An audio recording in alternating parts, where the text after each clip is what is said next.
In a post-apocalyptic future, what might happen to life if humans left the scene? After all, humans are very likely to disappear long before the sun expands and exterminates all living things from the earth. So if we were given the chance to peer forward in time some 50 million years after our disappearance, what would we find? Here, writing for The Conversation, Luc Bussiere, lecturer at the University of Stirling, explains the odds of other species inheriting the Earth, and why it's unlikely to be primates. The question has inspired a lot of popular speculation, and many writers have offered lists of candidate species. Before offering any guesses, however, we need to carefully explain what we mean by a dominant species. One could argue that the current era is an age of flowering plants. But most people aren't imagining Audrey 2 in Little Shop of Horrors when they envision life in the future. Even the fictional Triffids had characteristically animal features, predatory behavior, and the ability to move. So let's keep the discussion to animals. By some standards, the world is now, and always has been, dominated by bacteria despite the nominal end of the age of microbes some 1.2 billion years ago. This was not because bacteria ceased to be, or declined in prevalence, but rather because in our myopia we tend to place more importance on the large multicellular organisms that came after. By some accounts, 4 out of 5 animals is a nematode, a roundworm, so from all these examples it's clear that neither prevalence, abundance, nor diversity is the prime requisite for being a dominant form of life. Instead, our imaginations are captured by large and charismatic organisms. There's an undeniable degree of narcissism in the human designation of dominant species and a strong tendency to award the title to close relatives. The Planet of the Apes imagines that our closest primate relatives could develop speech and adopt our technology if we gave them the time and space to do so. But non-human primate societies are unlikely to inherit our dominance of the Earth, because the apes are likely to precede us to extinction.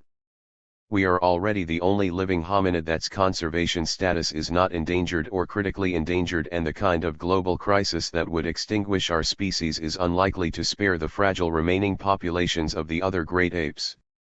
In fact, any extinction event that affects humans will probably be most dangerous to organisms that share our basic physiological requirements. Even if humans succumb to a global pandemic that affects relatively few other mammals, the great apes are precisely the species that are most at risk of contracting any new diseases that drive us from the Earth.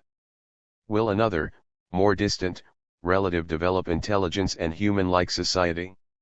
That too seems unlikely. Of all the species that were arguably dominant animals at some stage in the history of the Earth, humans are alone in their remarkable intelligence and manual dexterity.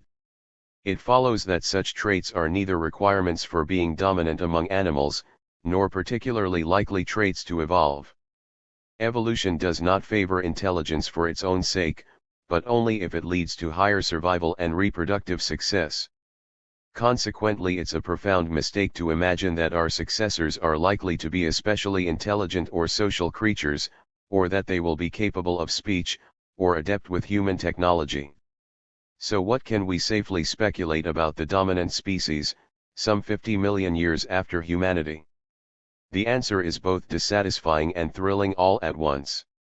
While we can be reasonably confident that it won't be a talking chimpanzee, we otherwise have no idea what it will look like.